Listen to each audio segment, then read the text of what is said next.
Good evening and welcome to the second program of the World Affairs Council of Western Michigan's 2023 8-week Great Decision Series with topics suggested by the Foreign Policy Association. I'm Michael Vendenin. I'm the Executive Director of the Council, and on behalf of my colleagues Erica Kubik and Rachel Brooks and the Board of Directors of the World Affairs Council, we are grateful for your attendance both here and online. We're pleased to host the Great Decision Series on Grand Rapids Community College's campus. We're grateful to GRCC President Charles Lepper, to Faculty Liaison Mike DeVivo, video producer Class Quant, and campus colleagues for giving us such a hospitable welcome and these great facilities. It's the Council's mission to empower the people and organizations of West Michigan to engage thoughtfully with the world. We do that with the help of nearly 50 local businesses and 11 colleges and universities, and many community members. Together, we seek to provide programming that is credible, objective, relevant, civil, and connecting. To change the world, we believe, you first have to know the world, and you can learn more about what we do at worldmichigan.org. Before we begin, I'd just like to thank Wolverine Worldwide for being our series sponsor, to WGVU Public Media for being our presenting media sponsor, the Community Media Center as communications partner, and to Bank of America for being tonight's topic sponsor. Tonight, we're honored to invite and host Dr. Mary Gallagher, professor at the University of Michigan, who specializes in the study of China. Thank you, Dr. Gallagher, for being with us tonight and for taking that time to engage us in conversation. After Dr. Gallagher's presentation, there will be ample time for questions. For those in the auditorium, we'll have a microphone to pass. For those watching on the Council YouTube channel, you may type your questions into the chat box and it will be forwarded here.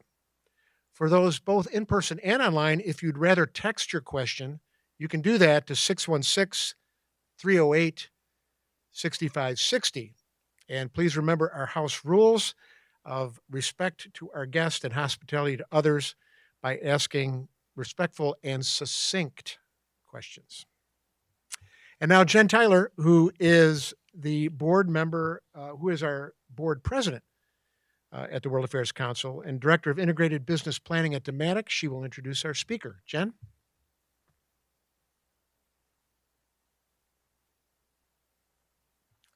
Thank you, Michael.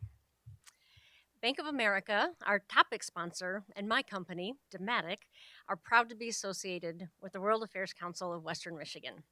Like the Council, our businesses understand that global awareness is essential to success in the world and to make West Michigan a more welcoming place. Mary Gallagher is the Amy and Alan Lowenstein Professor of Democracy, Democratization, and Human Rights at the University of Michigan. Go Blue! Where she is also the director of the International Institute. Professor Gallagher received her PhD in politics in 2001 from Princeton University and her BA from Smith College in 1991. A little fun fact, until she took a Chinese politics course her freshman year, she was going to be a French major. She was a student in China in 1989 at Nanjing University. Dr. Gallagher was a Fulbright Research Scholar from 2003 and 2004 at East China University of Politics and Law in Shanghai.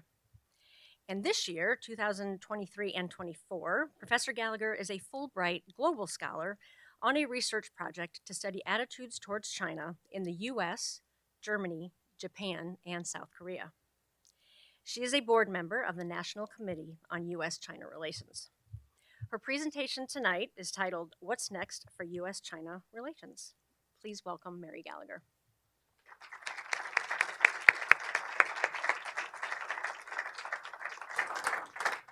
I think I'm wearing a mic, and the mic, can everyone hear me with the mic? Okay, thanks. I'm putting on my timer, and I want to thank Michael and Erica for arranging this talk. I'm really glad to be here. I have a lot to cover within 30 minutes, and I'm going to probably go a little bit faster through some of the history, but I want to talk a little bit about how we got to where we are, and then talk about where we are now.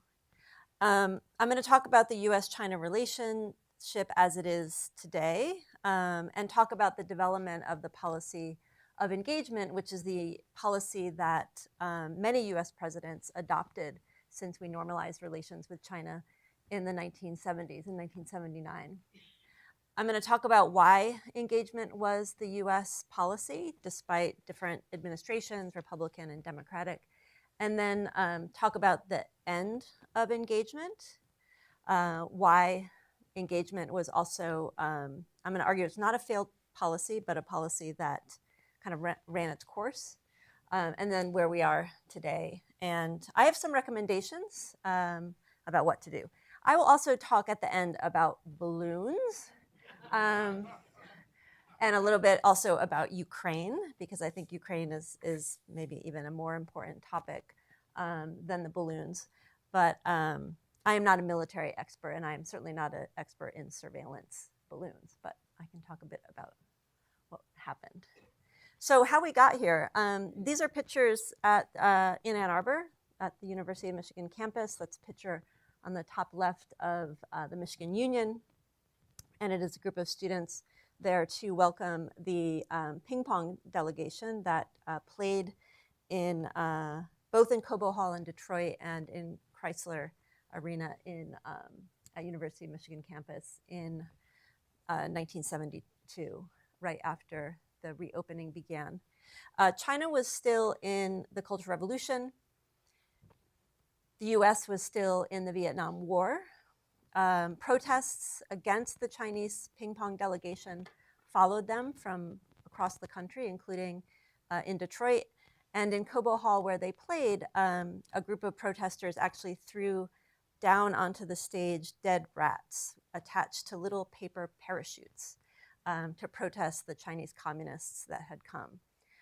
So this is this is a time, obviously, where US-China relations were just getting started after a long period of hardly any contact. And we're not quite there yet now, but we're going, I think, in a direction where our relationship with China will increasingly be contentious, conflictual, competitive, and there are things that we want to think about, I think, as Americans, about how we want to manage that relationship going forward. So in terms of engagement, why did we get to where that began in the 1970s? I have five, 1, 2, 3, 4, 5, 6, 7. We could put Trump, we could put Biden in here too. Engagement really started to end during the Obama administration. It was actually an essay that was published in Foreign Affairs magazine by 2 Obama-era officials, basically saying that the engagement policy had failed and that going forward we would have a much more competitive relationship with China. So even though our sense is, I think, that the relationship really fell apart during the Trump administration, it actually had started to fall apart much earlier than that. At the beginning, of course, this was the Nixon administration and playing the China card against the Soviet Union. So this is a period during the Cold War where the US and China had mutual reasons to join forces against the Soviet Union.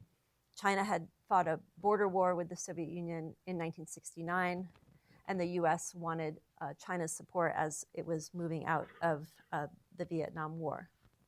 So there were important strategic reasons at the time for the US to grow closer to China. There were big gaps, of course, in terms of ideology and political system and economy. China was very isolated at this point in time, but really set the relationship on a different footing was strategic motivations from both sides. The economic drivers of engagement began slightly later, coming out of a period where growth in the global economy after World War II, of course, Europe first, but then really East Asia was a place where there was just massive growth, starting with Japan, moving to South Korea, Taiwan, Hong Kong, Southeast Asia also to some degree. And at this time in the late 1970s, early 1980s, the leader of China, Deng Xiaoping, had actually sent officials from communist China to go to these other places, not Taiwan, but to Japan and South Korea and Hong Kong, to see the extent to which China had fallen behind, to see what industrialization, labor-intensive manufacturing, and really capitalism could do for China. And so this began a drive to bring China into the global economy. A lot of the first investment that went into China came from ethnic Chinese capital from other parts of Asia, from the United States. And it began to reorient supply chains away from these other countries into China. They all had rising wages. They all had other reasons to want to move production. The US, of course, began doing that as well in the 90s, even more so.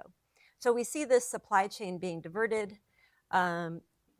Companies at the time are taking advantage of really low wages in China, also working conditions that were not ideal, and laws that were not well implemented.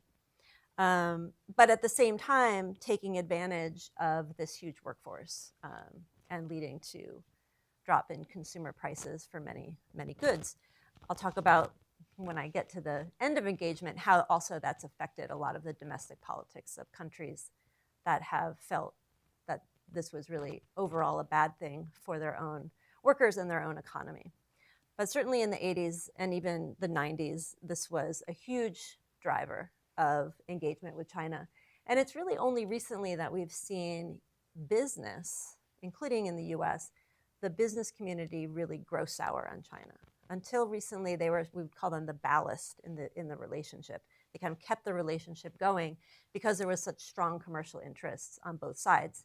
And I'm emphasizing, of course, the early period where it was low-cost manufacturing. But now if you talk to big multinational corporations that are invested in China, they'll also talk about the huge Chinese market, the number of cars, for example, that GM sells in China, iPhones being both made in China and sold in China. And so China itself continues to be economically hugely important. In terms of the political drivers, this is the area probably where engagement was the least successful, right? And engagement policy, depending on who you ask, but I would say the engagement policy was partly about bringing China in to the global community, the global economy, as a way to integrate China in such a way that China would be less dangerous, less unpredictable. It was very unpredictable during the Mao period. But there was also, I think, implicitly a hope that China would follow in the direction of other East Asian countries that had also become integrated during a time where most were non-democracies. South Korea, of course, didn't democratize until the late 80s, Taiwan in the 90s, that these places showed a path for China, that China would go in this industrialization, rising wages and education, kind of a modernization story, and that eventually China would follow in those footsteps and also become democratic. That, of course, didn't happen. But in the 1980s, and really until the student movement that was suppressed in 1989, there was huge interest in that path, right? And there continues to be, I think, some interest in that path within China, but it is politically not possible to express it domestically. And even it's hard to express it internationally now because of the fear that what you say, even in the United States, or what you say on social media, will get you in trouble back in China. So the voices of people in China who are interested in this path are really quite silenced now. So these drivers push the relationship forward until things began to grow more contentious. If you remember what happened at the beginning of the Bush administration, this is the second Bush administration, George W. Bush, before 9/11, he announced in an important speech that the United States saw China as a strategic competitor. So even we could go back to the Bush administration and start to see the beginnings of a relationship that was going to be more competitive and more conflictual. Up until that time, most of those disagreements had been, I think, kind of papered over. Even 1989, even the crushing of the student movement, his father sent officials to China in the summer of 1989. And Clinton, when he ran for office, when he ran for president, called Beijing's leaders the butchers of Beijing. But when he was elected, the Chinese relationship kind of became smoothed out. So for economic reasons, I think mostly at the time. There's a pause in this strategic competitive role because of 9/11 and because the US basically reorients itself back to the Middle East. China sort of gets a pass for a while. And China is doing a lot at this time to raise its role economically. It enters the WTO in 2001, build up its military, which it's done at really fast pace, and also engage more broadly with the world. So if you go to Africa or you go to Latin America or you go to Eastern Europe, China's presence is really, really obvious. So China used that time, I think, very, very well to begin to sort of insulate itself from what maybe they could see, the writing on the wall, that the relationship with the US would continue to be very, very difficult. So those strategic drivers start at that point, but it's not really until the later Obama administration realization that the relationship with China is going to become more contentious. And they're looking, of course, at the time to see what China's doing militarily, what is China doing in Africa, what is China doing in Latin America, and they begin to change their assessment of what China's aspirations are. So the economic story, I could talk about this forever because I study Chinese labor. So I know a lot about factories in China and kind of the politics of foreign direct investment and working conditions. But obviously, the big thing that happens with China's entry into WTO is just a massive shift of production to China. And it happens in the United States. It happens to places in Southeast Asia. It happens to places in Western Europe, although not to the same degree as the United States. And there's disparate effects, right? Like some parts of the United States have really benefited from this economic engagement with China, and some places have been really, really hard hit. And I recommend looking at, I have a link to it, but I'm not going to do the link now, to the whole literature on the China shock, which is an attempt to sort of measure the impact of China's accession into the World Trade Organization. I would guess, I should have looked at Western Michigan really closely before this talk. I've looked at Southeastern Michigan. Generally speaking, Michigan is kind of in the middle in terms of the impact. It's both good and bad, and it's partly because of automotives and also just a lot of other industries where the industry is global. So there's some production in China, but there's also still a lot of production here. But if you look at other industries like apparel, textiles, toys, electronics, furniture, those industries have been almost completely decimated, right? And so in those parts of the US, you see a real negative impact on import competition. And then other places like Texas or California, it's almost all a good story, right? It's about oil, it's about agriculture. A lot of agricultural states have done well. So this impact of the China shock really begins to impact U.S. domestic politics, right? About the impact on working class people and whole industries, and then that doesn't just affect the worker; it affects the communities. When a factory closes down, it affects the property values of the houses. It affects the school quality. So it's that impact, I think, begins in the 2000s and really hits home when Obama is president. And of course, helps explain the shift of union working class votes to Trump in 2016, because he was speaking directly to that kind of voter. So in terms of the last political driver, and this is the end of sort of my account of sort of the history of U.S.-China relations.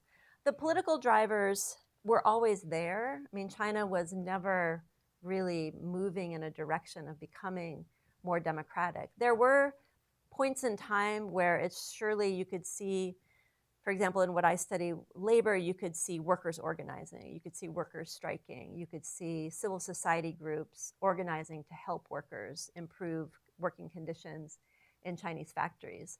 But that was being squashed well before 2013 when Xi Jinping took office. He's kind of killed it completely, but it was always a point where the government and the Communist Party would pay really close attention and batten down any kind of unrest.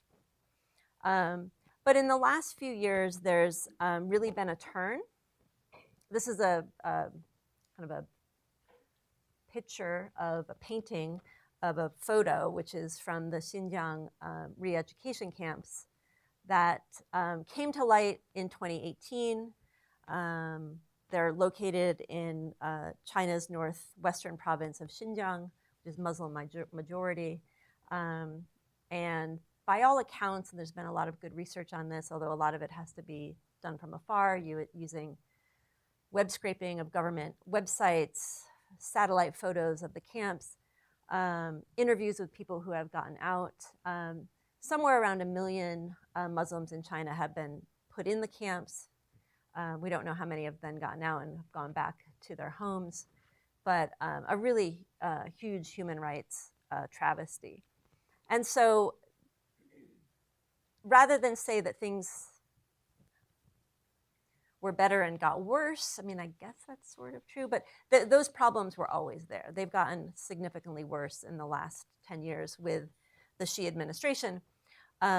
But generally speaking, I think because China was growing so quickly and its society was changing so rapidly, there was still a hope and a belief that China was moving in the right direction, even if the party didn't want it to go in that direction. So my argument about engagement is that it wasn't really a failure. If we think about what engagement did for China, it brought China into the global economy. China was very successful. It did change Chinese society, right? It changed fundamentally how people live, how well educated people are, what people want. It changed Chinese politics. But in the end, it did not succeed in politically transforming the government. It didn't succeed in causing liberalization like we saw in South Korea or we saw in Taiwan. And it's probably also because the US and people like me misunderstood the differences and the similarities of what was happening in East Asia. Taiwan and South Korea were authoritarian regimes, but they weren't communist regimes. They were authoritarian but capitalist. And I think it's really important to understand how strong the organizational structure of the Communist Party is, and that they could weather these massive changes that China's gone through. And then also, in the last 10 years, re-strengthen even more through what Xi Jinping has done. And I'll talk about that in some other slides soon. But in terms of changing China, yeah, engagement worked. China's fundamentally transformed, and its society is much more similar to people like us. And unfortunately, it's very difficult to say, what does that mean in terms of what people want in China? Do people want the government that they have? I think that's a hard question to answer. So in talking about what happened during the Trump administration and the rise of Xi Jinping, who took office in 2012, 2013, it wasn't, we can focus a lot on these two leaders because these two leaders were sort of exceptional in terms of Trump really changed the way America interacted with China in some fundamental ways. Xi Jinping has transformed China in fundamental ways, but the actual reasons for the relationship falling apart, I wouldn't blame on either of these two leaders. this was a long time in coming, and it has a lot to do with changes that were happening over the whole course of normalization, or since 1979. What we see in the change from the Trump administration to the Biden administration is a lot of continuity, much more continuity than difference. Biden has a different style. He works differently with other governments, I think more effectively. But it's not clear to me that Biden has developed a strategic vision for what our relationship is with China. They're moving towards it, but it's taken quite a while, and it's a very difficult thing because as probably we'll talk in the Q&A, the relationship now is the worst it's ever been since we've had relations since 1979. I think it's the worst. I mean, maybe people disagree. I think it's the worst. And I went to China right after 1989 when it was also pretty bad. But I think it's worse now and it's harder to get out of. At the same time, we're still economically super interdependent on each other. You know, major American companies have very, very long-term interests in China. So this is really different than the Soviet Union, because when our relationship with the Soviet Union was terrible, we also were not economically dependent on the Soviet Union. So this is a really hard spot to be in as we see our countries growing farther and farther apart and not even being able to speak to each other when they should be speaking to each other, like when a balloon flies over. And yet at the same time, there are these interests. You know, what would happen if there was a conflict in Taiwan? What would happen if, you know, because in retaliation for the balloon, they shoot down a US surveillance plane off the coast in the South China Sea? So in terms of just going, I can go through these really quickly because this is not history. This is very recent history. Like I said, thinking about these two leaders who were really impactful, there were lots of things that were happening in the economy that preceded Trump. Trump with the trade war and also the rhetoric really changed the relationship. But these things were happening long before he came into office. And the China shock literature, which I mentioned, and there's a website, the Wall Street Journal wrote a great article about it a few years ago, does try to sort of measure, you know, what's the impact of WTO, China entering the WTO, versus, you know, we know that automation is happening at the same time. We know that there's other things going on that led to deindustrialization. But certainly this is, and we see this not only in the United States, but in a lot of countries that have become more economically integrated with China, a backlash against globalization and a backlash against elites involved in globalization. And that was something that we saw in US politics, we continue to see in US politics, but we also see it in a lot of other countries too. We see it in parts of Western Europe. We see it in Australia as well. Now, Xi Jinping, I'm going to talk a little bit more about because I think it's less probably familiar. He came to office in 2012 to the Communist Party leadership, and then in 2013 became the president.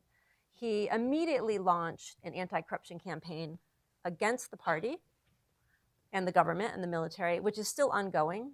It is an unprecedented campaign in terms of taking down a lot of corrupt people, and also taking down a lot of adversaries, right? So he sort of eliminated opposition by fear. In 2012, 2013, China was a super corrupt economy.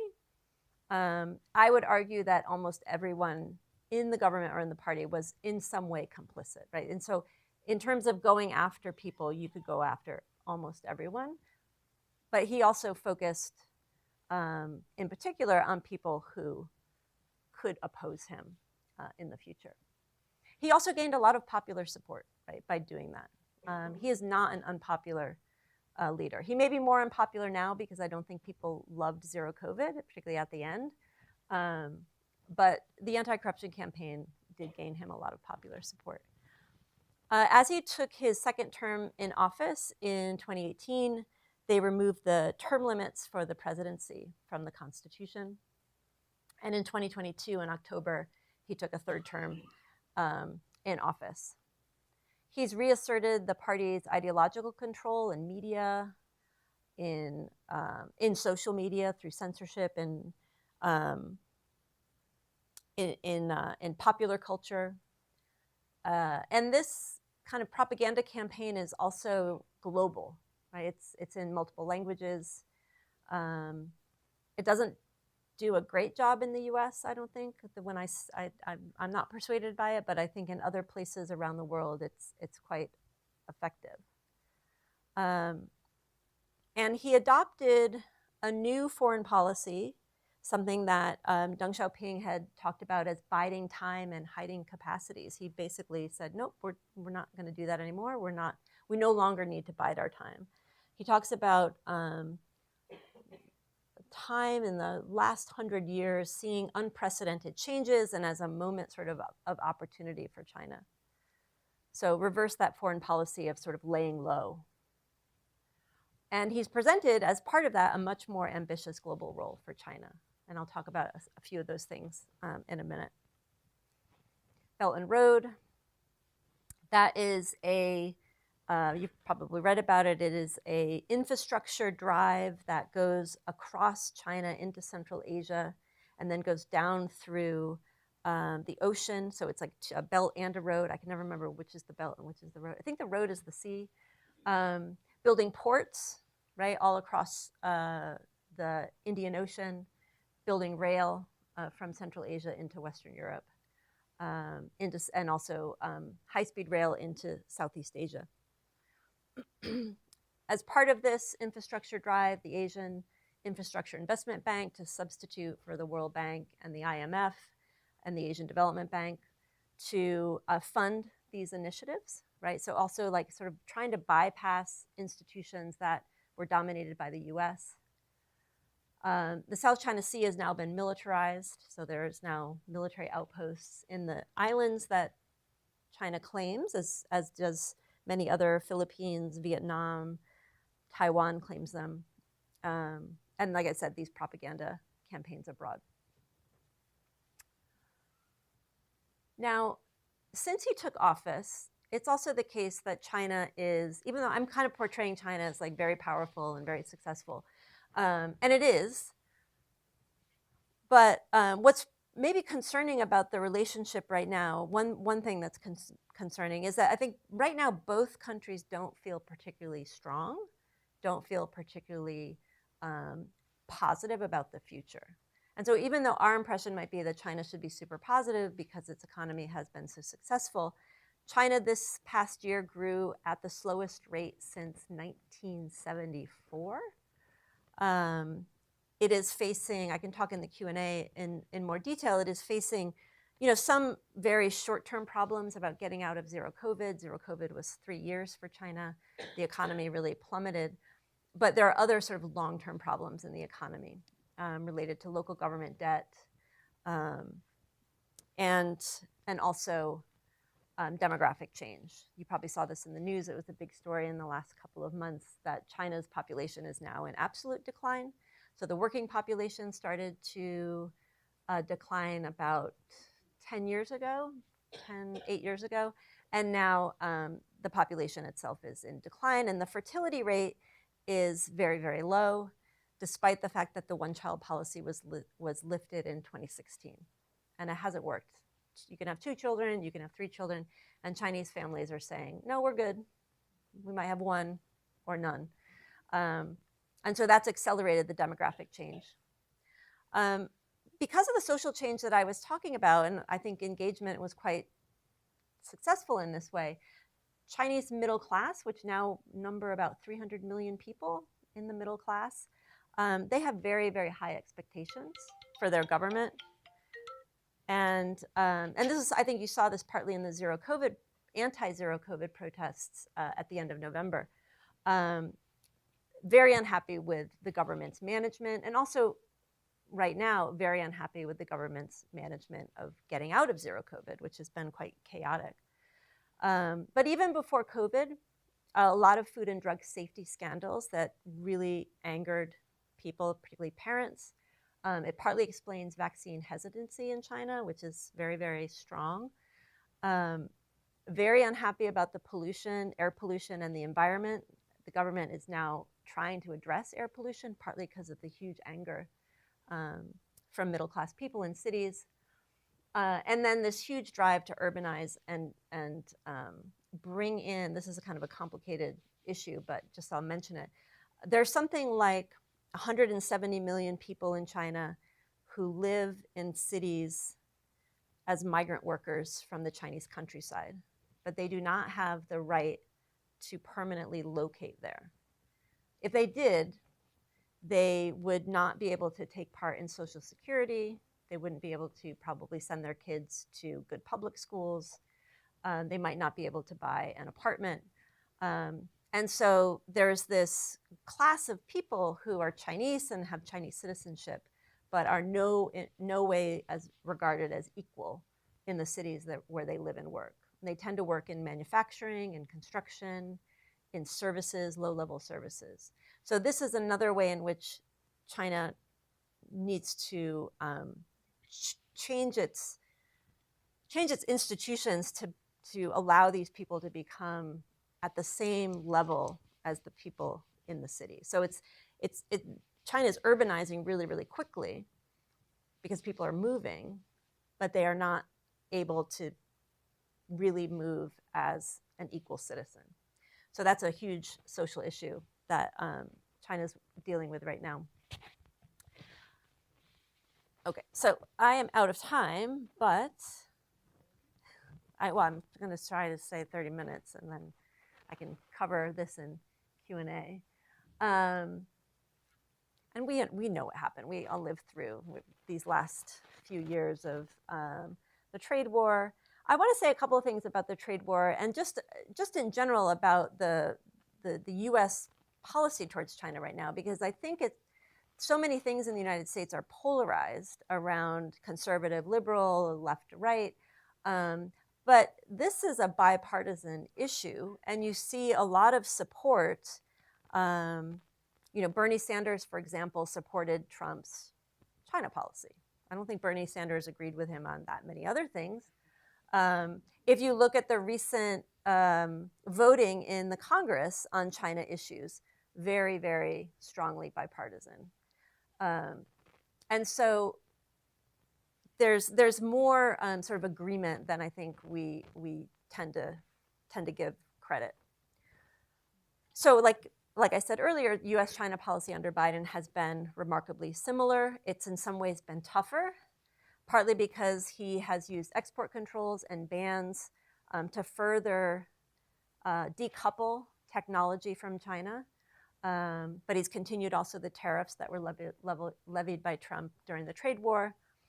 I think the Biden administration has done a much better job at working with allies and with building up these, they're not really alliances, but new partnerships, including the Quad, which is Australia, Japan, India, and the US, opening up new bases on the Philippines, and also I think continuing something that was going on during the Trump administration, much more overt support for Taiwan. Not going in the direction of saying Taiwan should be independent, but certainly saying that the US strongly supports Taiwan. I need to think about this. I just want to, I'm going to end, and I'm just going to say something quickly about this, and then I'll have my recommendations, and then we can do Q&A. I just wanted to lay out the three sort of reasons for why there's conflict with China. One is China's scale, right? China's the largest country in the world still. But even besides just population, if we look at things like all of these are metrics from right before the pandemic, how big the middle class is, how big its economy is. It's the largest trading nation. It's the major trading partner of 40 countries in the world, including many of our allies. It's the largest importer of oil. It's the largest emitter of carbon dioxide. Like, it's hard to ignore China. And so when we think about the scale that China has and what it presents to the world, not just the world economy, but to the world in general, this is a really important thing to consider, but it's also not going away, right? It's not going to go away if China even has regime change. In terms of relative power, in some international relations, this is all about relative power. China is catching up, particularly militarily, to the US. And so competition is sort of built into this power change.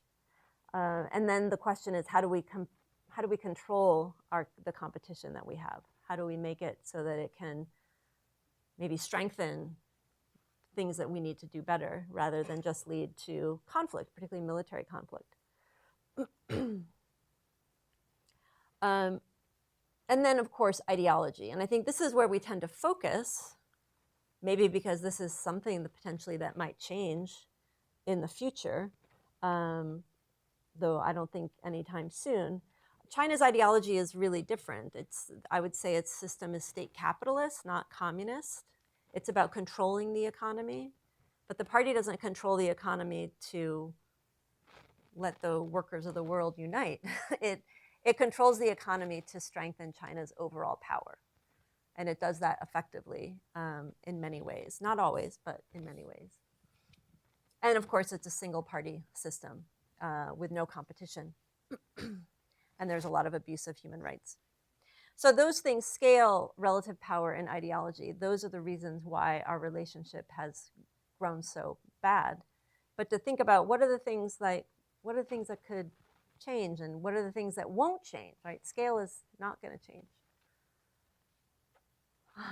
So these are the things that I think you hear in DC, decoupling. We take our economies and we untangle them. That's going on now to some degree in tech, particularly high tech, in semiconductors. Competitive coexistence, this is another slogan. And how do we do that well, right? And how do we do that without leading to conflict, right? We need to have a lot of contact with China if we're going to manage the relationship. And then, of course, conflict, which is, I think the chances are not zero. I think it's always remember, and I say this, China's not the Soviet Union. So when we think about what happened at the end of the Cold War, the Soviet Union disappeared. Russia is a far weaker country now than the Soviet Union was.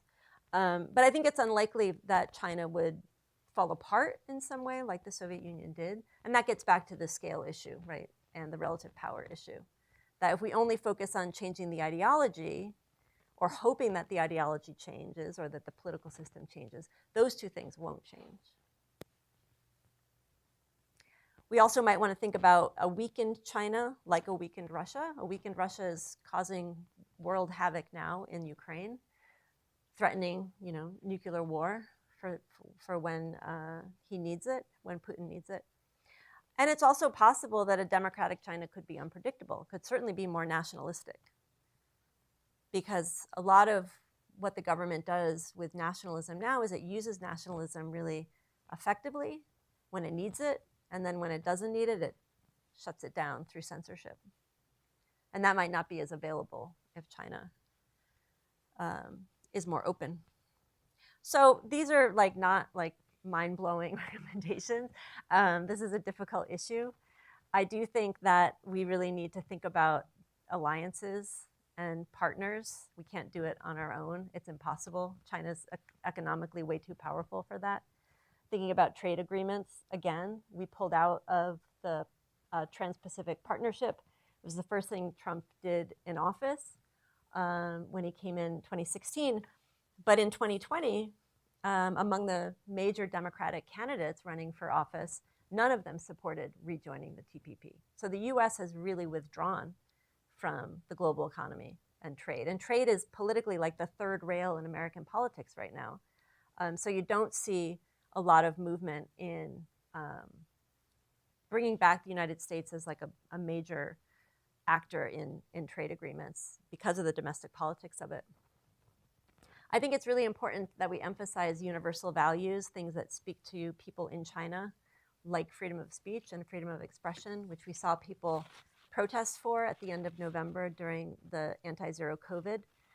During those protests, people in China, it was called the A4 revolution, or the white paper revolution, where people, when they protested, would just hold up a white sheet of paper as a way to say, I'm not doing anything wrong. This is a white sheet of paper. It doesn't say anything negative about the government. And yet still people were arrested, detained and arrested, and many people are still in jail. So emphasizing those universal values, I think, is really important. And then to criticize and find coalitions of allies to criticize behavior like the Xinjiang camps, which are so kind of egregiously, clearly human rights abuses bordering on genocide, and certainly cultural genocide. It's not genocide in the sense of mass people being killed in the camps, so it's important to make that distinction, but it is, it's separating families, it's educating, taking away children and putting them into schools, boarding schools, where they won't be taught their language, where they won't be taught their religion, going after people for religious behavior, right? So again, it's really egregious. And it's been hard, actually, globally to find support, even in the United Nations, to criticize China for things like that. One other thing that I think where we can, I'll end with this, is the, oh no, I won't end with this because I have to talk about balloons. I think we'll leave balloons for the Q&A. You know, there are ways in which China does things really well. Its education system is way too intense. My kids went to school in China, and I know that. But when I was a Fulbright scholar, but at the same time, there are ways in which our countries could compete, I think, effectively over things like students, right? A lot of Chinese students want to come to the United States because they think the US higher education system is better. I think it's better. Infrastructure, you know, the way that China has built out its high-speed rail, highway systems, things that the US used to invest in, but has not so much recently. And I think there are some new laws that are moving us in this direction. And there's even discussion about long-term planning in the US. Can we do industrial policy well? We don't want to choose firms because we don't know which firms are going to win, but are there ways in which we can help sectors like semiconductors, which require so much investment just to get a plant to come into your region? What can the government do to increase the US competitiveness? So we can talk about both the Ukraine and the balloons in the Q&A. I think Ukraine is the bigger issue because for the first time we see Russia and China in a much closer alliance than we've seen previously. Generally, they don't always get along. They share a long border. They've had a lot of conflict over the period where they were both communist countries. But you know, it's important that right before Russia invaded Ukraine, he met with Xi Jinping at the Olympics, and China continues to support Russia in the Ukraine, not wholeheartedly. They've tried to steer away from U.S. sanctions, but this is a point where I think the U.S. for the first time, maybe going back to the early 1970s, this is the last time where we're looking at two countries that pose really, really important military threats to the U.S. that are in an alliance. So it's sort of like where I began my talk, talking about the China card, right? And the U.S. and China growing closer against the Soviet Union. But now you see it's realigned, and it's China and the Soviet Union, or China and Russia against the U.S. So I will, I'll stop there and talk about balloons, I guess, in the Q&A. So thank you. Let's thank Dr. Gallagher.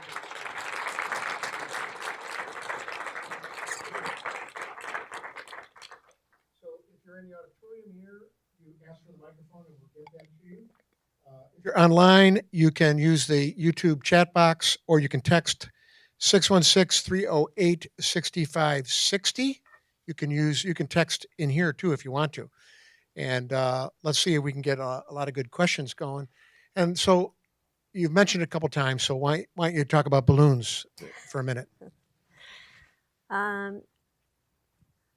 So I know nothing about surveillance balloons except for what I've read in the last week or so. And I'm really perplexed by what's going on now. So I don't have any information like what was over Lake Huron last night. Just in terms of the surveillance balloons, based on listening to people I know who are expert and talking to people, I think that, we know that surveillance, we both do it. China does it, the US does it. There have been other instances of these balloons coming over.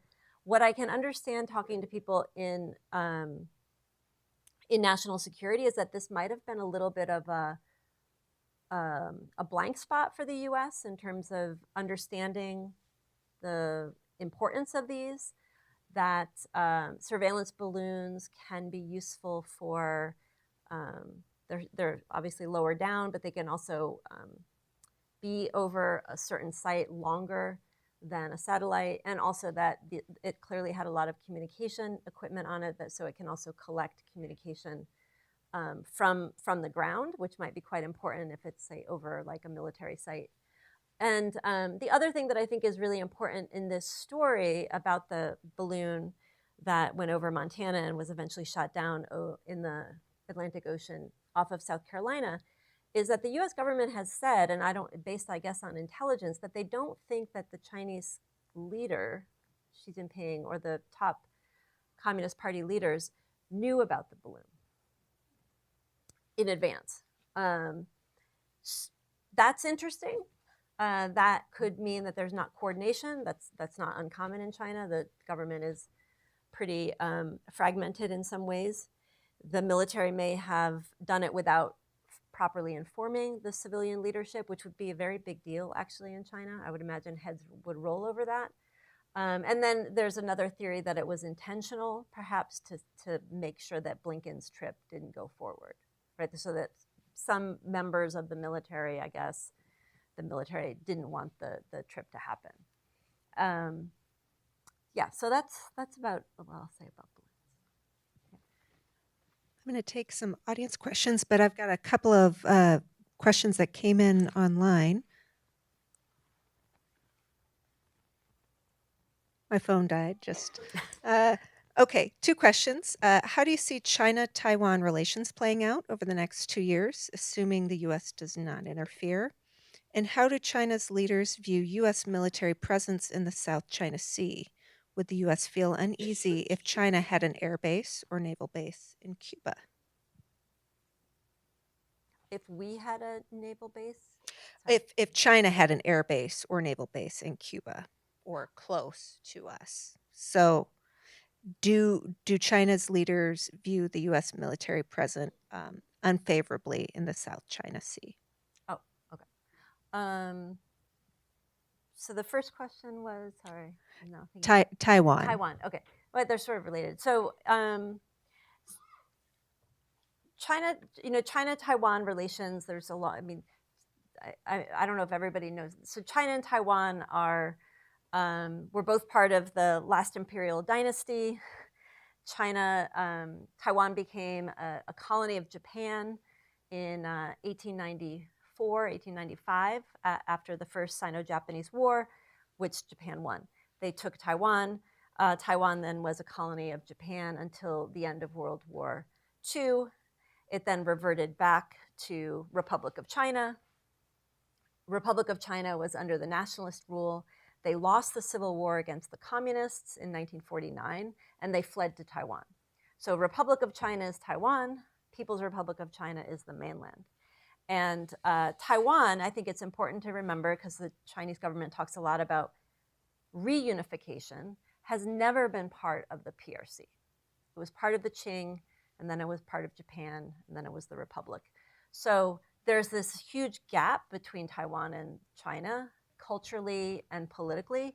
Taiwan democratized in the 90s, and it's a very successful democracy. It has two major parties that differ on independence. The party in power now is more supportive of independence, but they've been pretty careful, I think, under this current leader in doing anything crazy, like declaring independence.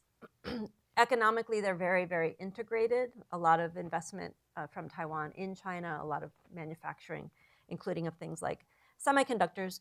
And when we think about big companies like this one, which has production mostly in China, all of these are made, almost all of these are made in Taiwanese companies in China.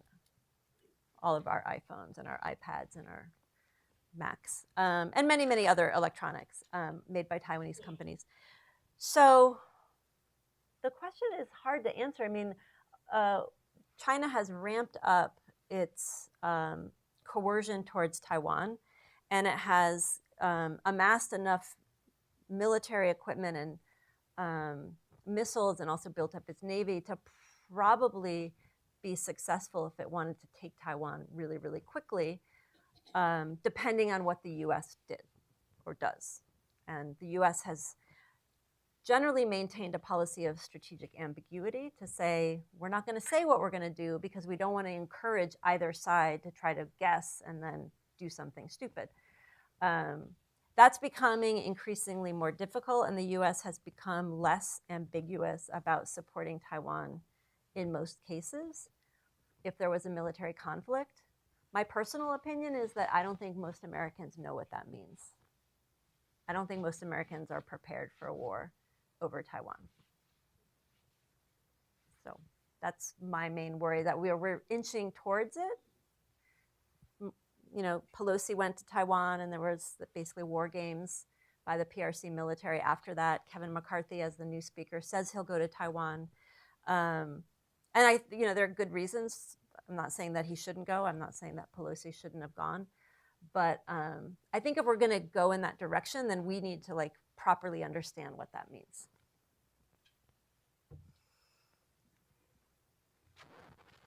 The question I have is, why is China buying so much land in the United States and near military bases? And second question is, why is the United States allowing it? Yeah, I've seen this story a lot, but I haven't seen the data on how much is actually being bought. I know that there have been some purchases in, like Smithfield Foods, for example. They bought up that company a few years ago. There was a little bit of opposition to it at the time because of food supply and food safety.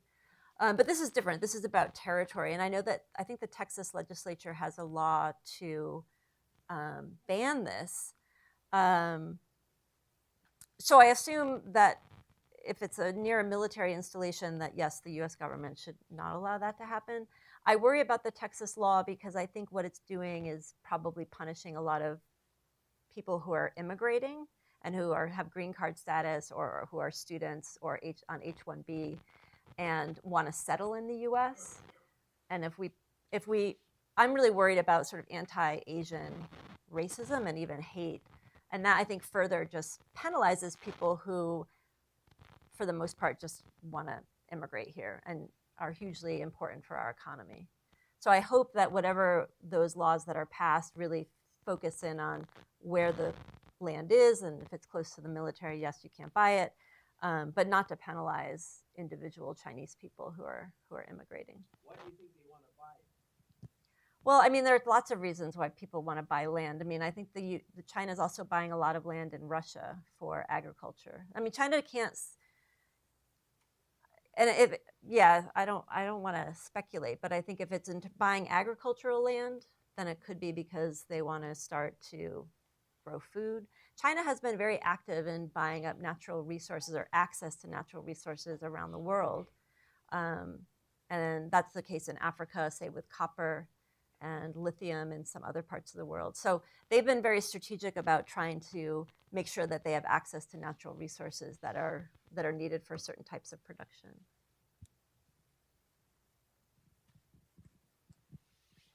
There'll be things that I definitely won't know, so I'm not gonna. You identified, thanks for being here this evening. You identified the era of engagement and kind of identified different presidents that were aligned with them. How much do you think any individual president can truly influence or change the long-term course of relationship between the U.S. And China? And are there particular things that a president could or couldn't do or should or shouldn't do to have that kind of impact?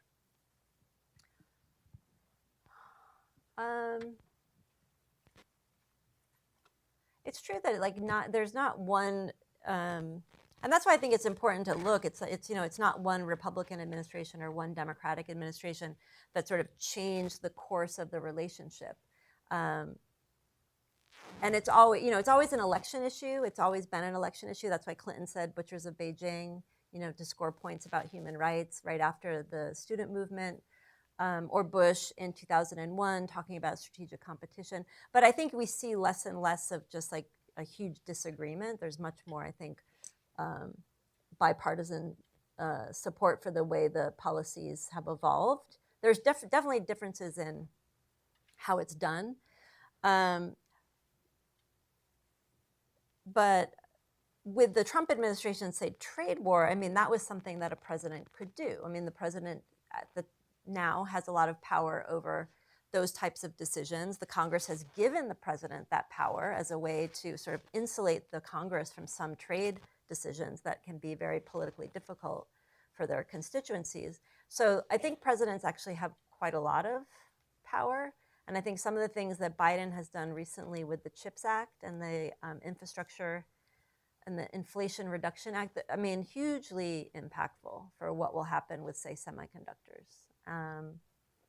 So I think, yeah, it does really matter who's president. I mean, but it doesn't, these things have to be passed by Congress. So, and that wouldn't happen if the Congress was hugely divided about China. We've got some more audience questions, but I'm going to give you a couple YouTube questions about Hong Kong. And if you could talk a little bit about the state of Hong Kong, and then also thinking about how, if Americans wanted to support Jimmy Lai, they could. Oh, I don't know. That's good. Yeah, Hong Kong.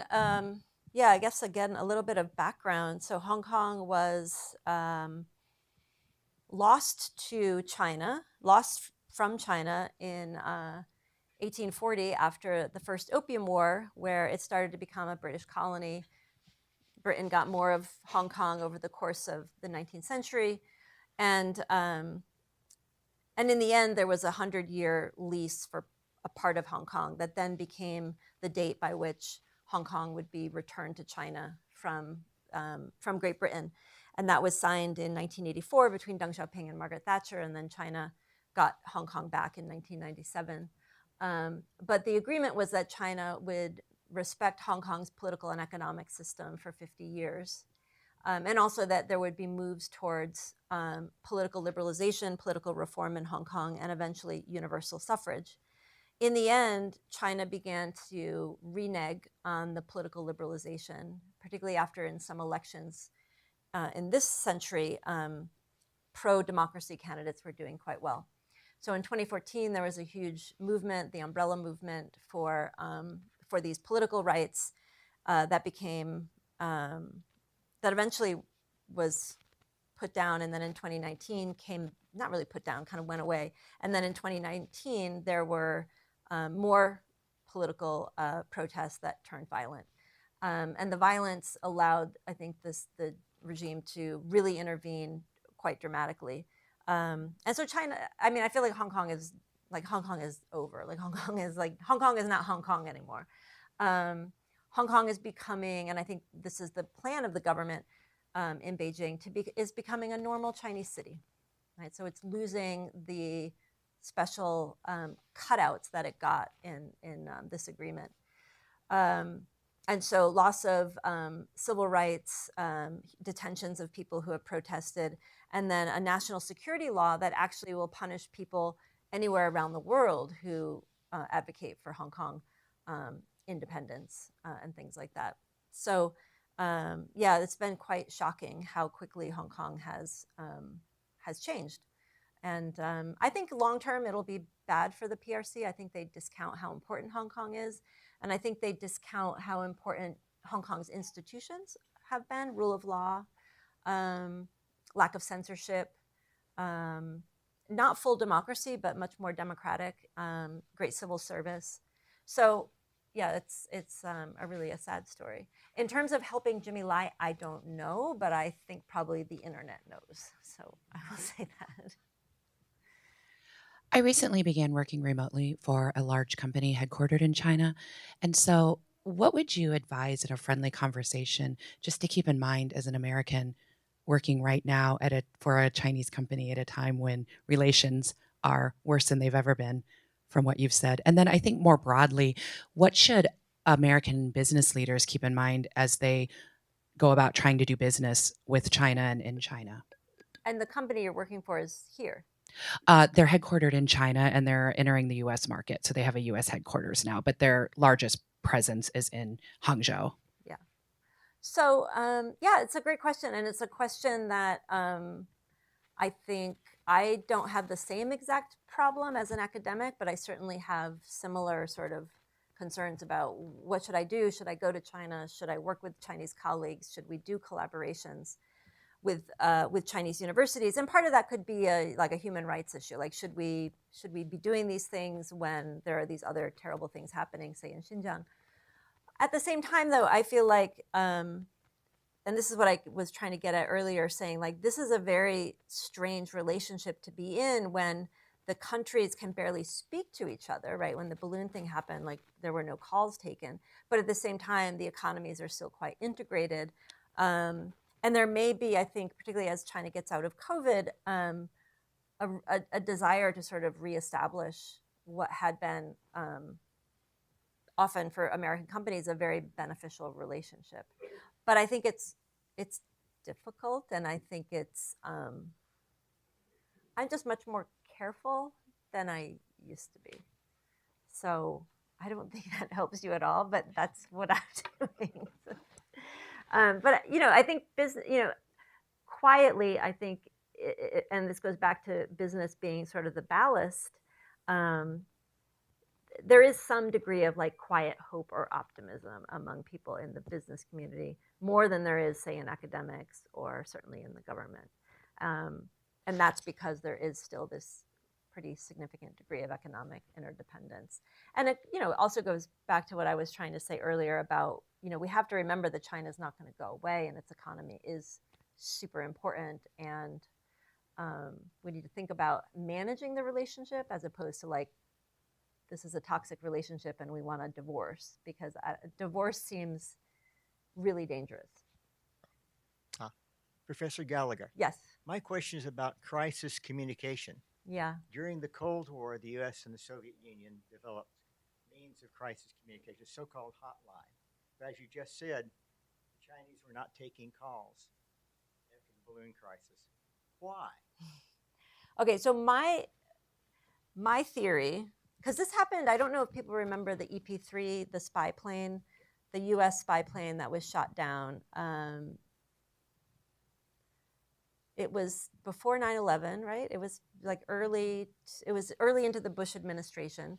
The relationship was kind of on a little bit of an unstable keel because of things that Bush had said about strategic competition.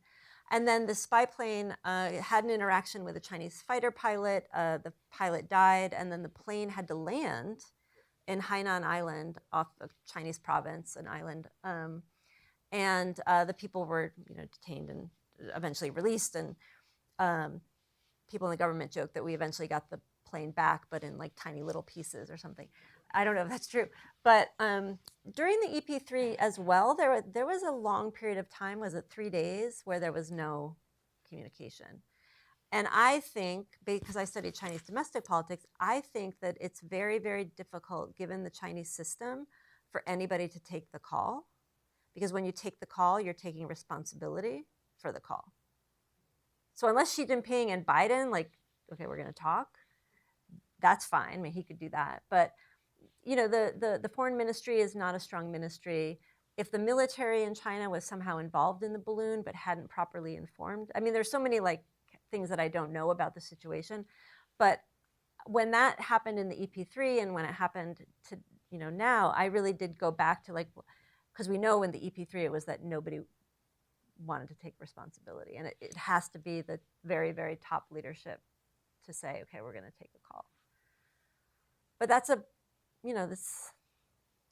it's not great for crisis communications. It's really, really bad for crisis communications. And it's partly about the Chinese system being now, particularly under Xi Jinping, way too centralized over him, around him. So I've heard that if China was to get into some sort of armed conflict, that after a few months, the Chinese people would no longer accept it, and like things with the Communist Party would fall apart. How true do you believe that actually is? Do you believe the Communist Party is more accepted among the Chinese people, or what are your takes on that? I do not believe that for a second. Okay. No, I don't believe that. And I think that's a really dangerous thing for people to think.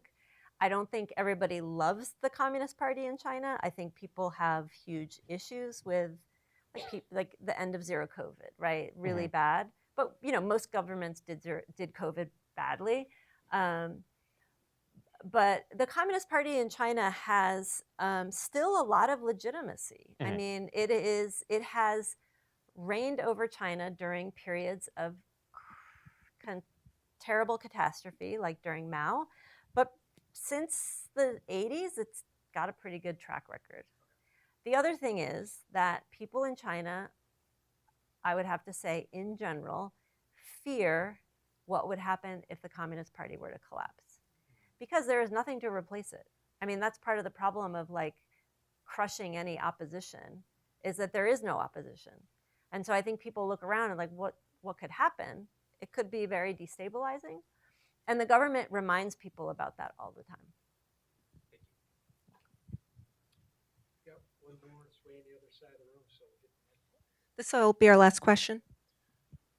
With your given expertise and knowledge in relations, how do you think the world should react in what's happening with Russia and Ukraine? How do you think they should react, and what you think they should provide and do, given we know that any real action could be taken aggressively by Putin?